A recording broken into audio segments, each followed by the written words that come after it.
Bonjour à tous et bienvenue sur En roue libre. Ici on parle du quotidien d'un quadraplégique, que ce soit les astuces de tous les jours ou les endroits où sortir.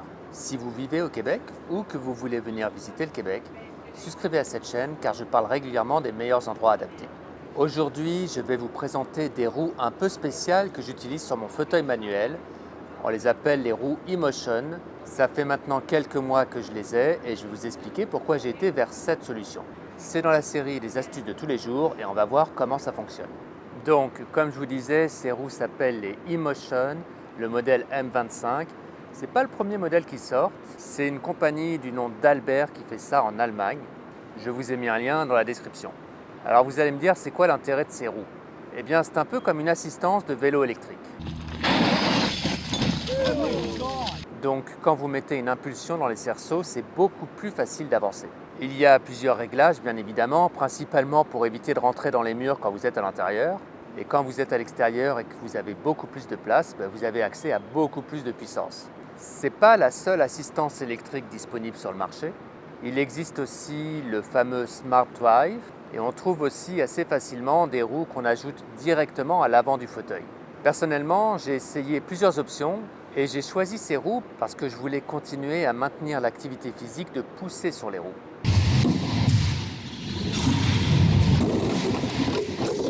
Tout en étant capable de faire beaucoup plus de choses dans une journée, de ne pas être complètement mort au niveau des bras en fin de soirée. Et c'est aussi une très bonne option pour protéger les épaules sur le long terme. Un autre avantage, c'est que ça ne prend pas plus de place que des roues normales. Tout loge à l'intérieur de la roue, le moteur, les batteries et les contrôles. Et vous pouvez en quelques secondes revenir sur des roues traditionnelles. Contrairement à un système de roues que vous ajoutez à l'avant du fauteuil, qui sont plus puissantes mais que vous devez enlever et remettre à chaque utilisation. Pas pratique quand vous allez manger au restaurant.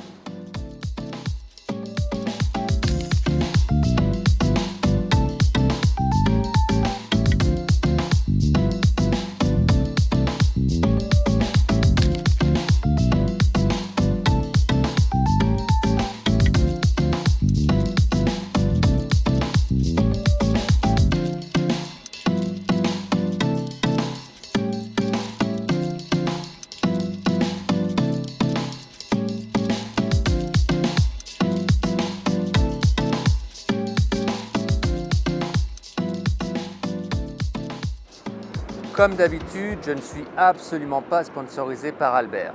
Ce n'est pas non plus un modèle d'essai qu'on m'aurait prêté. Ces roues, je les ai payées.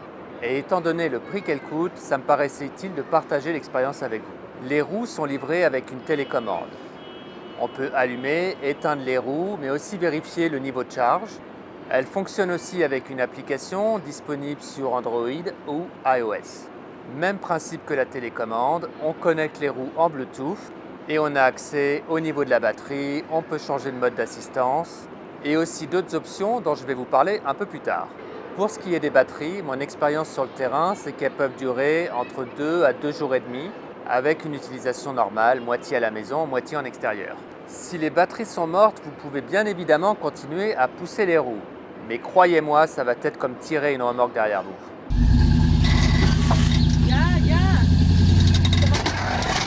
Je vous parlais tout à l'heure de l'application, elle vient avec quelques extras, mais quand je dis extra, je veux dire extra à payer. Shut up and take my money. Ça fait un peu mal quand on sait que les roues coûtent 7 250 $ canadiens. Ça peut paraître déraisonnable comme prix, mais si vous êtes condamné à rester le restant de vos jours assis sur un fauteuil roulant, que vous poussez 2 à 3 000 fois dessus, ça finit par faire une sacrée différence. Alors ces options en extra, c'est quoi ? Premièrement, on peut augmenter la vitesse maximale de 6 à 8,5 km/h. Yes. Il y a aussi un mode cruise. L'idée, c'est qu'on pousse une fois sur les roues et elles continuent d'elles-mêmes. Et enfin, le dernier mode qui, à moi, me paraît le plus intéressant, on peut télécommander le fauteuil depuis l'application, donc depuis son téléphone. Super utile si, comme moi, vous vous retrouvez un matin où le fauteuil n'est pas à côté du lit et vous ne pouvez pas transférer. Le tout pour un peu plus de 300 $ canadiens. Est-ce que ces options sont indispensables? Je ne sais pas, c'est du cas par cas. Personnellement, j'ai fait des mois sans les avoir, ça a très bien été. Je regrette juste qu'il faille payer un extra quand les roues coûtent déjà très cher. Un autre point noir vraiment surprenant dont j'aimerais vous parler, on recharge les roues grâce à ces connecteurs magnétiques vraiment géniaux. Ça a clairement été pensé pour les gens avec peu de préhension dans les doigts, comme moi. Alors pourquoi est-ce qu'il est nécessaire de débrancher le chargeur après chaque utilisation? Le pire, c'est que c'est marqué dans la notice. Au début, je pensais que c'était un truc de sécurité, mais non, si vous ne le rebranchez pas, vous ne pouvez pas utiliser le chargeur et recharger les roues. Croyez-moi, brancher et débrancher une prise quand on n'a pas l'usage de ses doigts, c'est pas facile. Pas vrai? Non, ça va, ça va. Du coup, on a dû installer un interrupteur pour que je puisse le faire moi-même. Mais franchement, je comprends pas que ça n'ait pas été pensé directement dans le produit. En conclusion, à part ce problème de chargeur et le fait qu'il faille payer des extras pour pleinement profiter du produit, je suis très satisfait de l'expérience. J'ai plus aucune fatigue dans les bras à la fin de la journée. Je n'ai plus besoin de me préparer le matin comme si je m'apprêtais à faire un marathon. Il en est à son 5e tour de retard. Oui, 5e tour de retard, mais enfin tous les espoirs lui sont permis. Le fait que les roues ne prennent pas plus de place que des roues normales est absolument génial.